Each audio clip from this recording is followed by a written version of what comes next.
Amigos, bienvenidos a otra edición de Vínculo Político. Yo soy Javier Molina y quiero presentar a mi gran amigo Iván Carreño. Iván, ¿cómo estás? Bien, tocayo, aquí regresando ya de unas merecidas vacaciones, muy a gusto contigo y con todo el auditorio.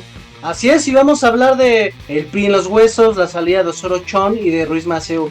¿Por qué hablamos de que el PRI está en los huesos? Porque estamos hablando que durante lo que ha sido la dirigencia de Alito Moreno, casi un poco más de 4 años al frente del PRI, ha perdido un montón de gobernaturas, nada más le quedan 2 estados a los que va a gobernar. Uno es Coahuila y le queda lo que va a ser Durango, en donde estamos hablando de que un PRI que ya perdió muchas gobernaturas, de que ya perdió a 4 senadores en estos días con la salida de Osorio Chong. Y hay que recordar quién es Osorio Chong. Osorio Chong fue un poderoso gobernador del estado de Hidalgo que en su momento hizo alianzas políticas con el grupo Atlacomulco para impulsar la llegada de Enrique Peña Nieto a la presidencia de la República en el año 2012. Es decir, el grupo Hidalgo es un grupo dominante que tiene el control del estado allá en Hidalgo, que es como lo equivalente al grupo Atlacomulco en el estado de México, equivalente a lo que son los Murat en Oaxaca, equivalente a lo que son los Moreira en Coahuila, y así nos podríamos ir a cada uno de los estados en donde hemos conocido caciques o líderes que tienen el control de las estructuras partidistas en lo que son sus regiones o sus estados. En este sentido también estamos bien conscientes que la salida que marcó de Ruiz Maceo es de la sobrina favorita del innombrable. Es decir, estamos hablando de la sobrina de Carlos Añaz de Gortari, y también hablamos de la salida de Erubiel Ávila, que aunque no pertenecía propiamente al grupo Atlacomulco, sí pertenecía a un grupo muy importante de priistas que operaban en el Valle de México. Es decir, los municipios conurbados a la Ciudad de México, podríamos decir que tenía cierta influencia Erubiel Ávila y que llegaba a acuerdos con Atlacomulco. Y hablamos también de la salida de muchos expresidentes municipales, presidentes municipales en funciones, antiguos diputados, antiguos senadores. Y esto habla mucho de lo que es la situación de salud política que tiene el PRI. Prácticamente vemos que Alito Moreno, con la ratificación que tuvo del tribunal, en donde le permitió que extendiera su tiempo de mandato para que él pudiera elegir en el 2024 todos los que van a ser candidatos como principal dirigente del Comité Ejecutivo Nacional, como su presidente, y nos dimos cuenta que hizo una serie de alianzas en todos los estados de la República con diferentes grupos de poder para buscar recibir su apoyo para que le ratificaran su ampliación del mandato en el control del PRI, y a su vez darle repartición de posiciones que están interesados en estos grupos regionales. Es decir, va a haber la repartición de regidurías, de sindicaturas, de diputados federales, de diputados locales, de presidentes municipales, de los plurinominales de senadores, de los plurinominales de diputados, y obviamente estamos también viendo que a ver si se animan, una de esas también quieren poner al candidato presidencial, en el caso de Alito. Entonces, para esto Alito prácticamente ya operó políticamente con los adversarios que operan en estos estados, de los que podrían ser los competidores de sus estructuras de poder. Y esto hablamos de que lo vimos por ejemplo en el caso de Osorio Chong, en donde apoyó la candidatura de Carolina Villano y desplazó a las estructuras que tenía Osorio Chong en el PRI.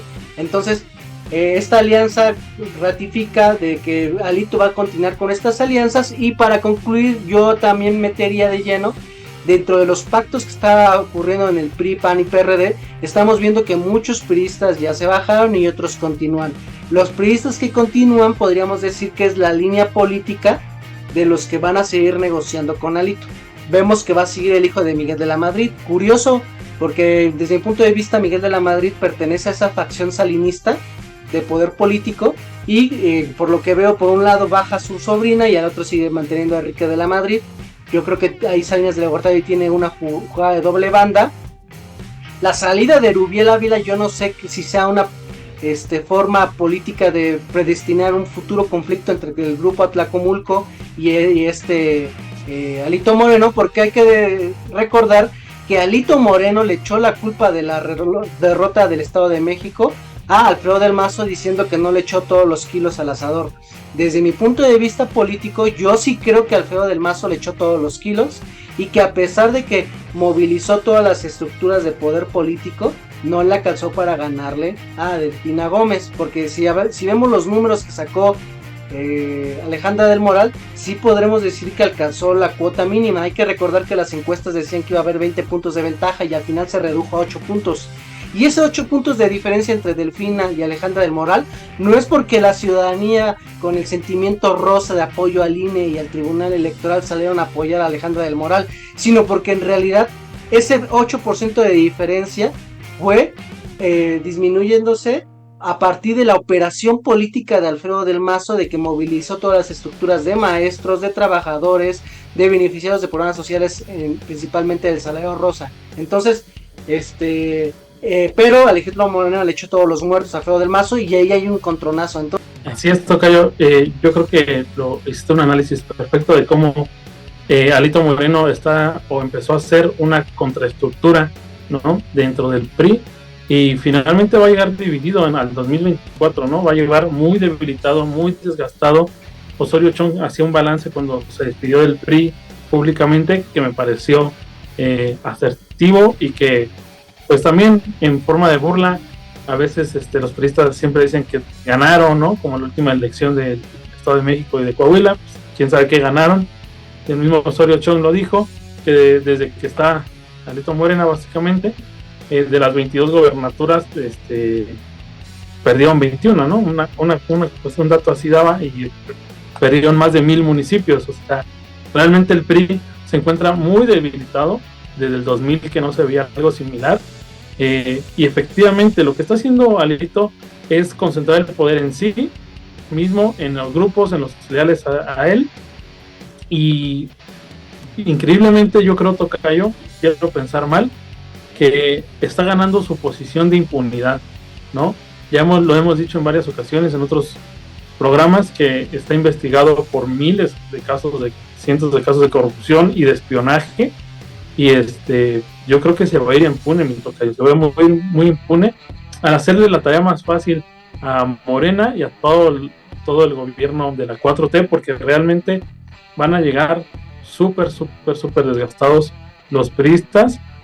Y efectivamente esta diáspora que se está dando con gobernadores, senadores, exdirigentes, ¿no?, que los acabas de mencionar, se van a ir yendo muy probablemente al PAN, muy probablemente a Movimiento Ciudadano, y aunque ellos dicen que van a hacer como su propia estructura independiente, la verdad es que eso no les alcanza para hacer un partido propio.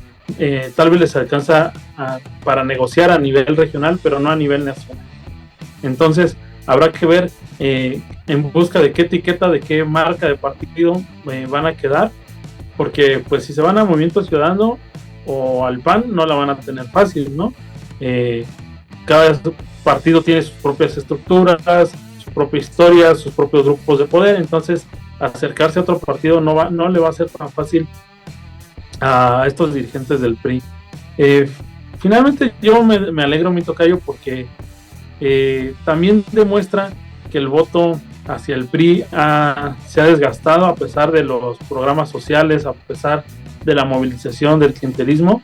Sí se ha desgastado el PRI, no para extinguirse del todo. Yo siempre he dicho que no tenemos que subestimar al PRI, porque da la vuelta y sabe manejar muy bien políticamente en este país. Ya lo demostró en el 2012, pero yo creo que sí me alegra. Yo espero que no tarde muchos años, mi Tocayo, en verse como el PRD cuando ya no tenga nada y sus cuadros sean de papel y pues nada más de símbolos, y ya no tengan realmente nada. Yo espero de verdad que esto sea el principio del fin del priismo, para que en el país nos podamos deshacer de este instituto, dicen ellos, político, y que pues se indignaron mucho, ¿no? Osorio Chong estaba muy indignado de la desvirtualización del partido. Pues yo creo que Osorio Chong extrañaba al PRI de Estado, al PRI único y despótico que tenía acostumbrado, ¿no? Y que él se formó según en un PRI diferente.